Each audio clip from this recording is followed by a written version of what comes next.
এমপিভুক্ত শিক্ষক কর্মচারী মানে যেটা হচ্ছে কারিগরি অধিদপ্তরাধীন তাদের ইএফটিতে বিল সাবমিট ফেব্রুয়ারি বিল সাবমিট অপশন চালু হয়েছে।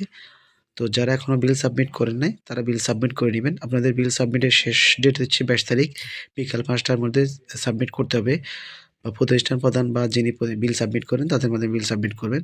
তো এখানে আপনারা হয়তো যারা বিল সাবমিট করেন তারা প্রসেসটা জানেন। তো আনফর্চুনেটলি এখনও মাধ্যমিক অধিদপ্তরাধীন এমপিভুক্ত শিক্ষক কর্মচারীদের এখনও বিল সাবমিট চালু হয় নাই। তো আপনারা একটা জিনিস ফলো করবেন যে মাধ্যমিকরা সবসময় সবার পেছনেই থাকে। কেন জানি না আমরা আমাদেরকে এত পেছনে রাখে। বিশেষ করে আমরা যখন আমাদের বিলগুলা সাবমিট হয় সেটাও লেট হয়।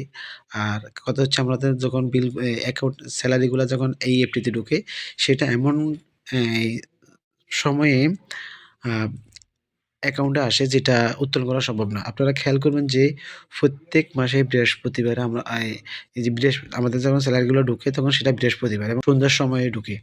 তাহলে আমরা শুক্রবার, শনিবার তো টাকা উত্তোলন করা কোনোমতেই পসিবল না। তো এরা হিসাব করে যে টাকা তো আগেই দিয়ে দিছি। আপনারা টাকাগুলো দিবেন জাস্ট টাইমে দেন যাতে টাকাগুলো উত্তোলন করতে পারে। যেমনটা নির্বাচনের আগে দেখেন ব্যাংক বন্ধ হয়ে যাবে এমন টাইমে আমাদের এই স্যালারিগুলা প্রবেশ করছে। এই যেমন বুধবার 11 তারিখ স্যালারি ঢুকছে আর সেটা বৃহস্পতিবার অফ ছিল, শুক্রবার অফ ছিল, শনিবার অফ ছিল।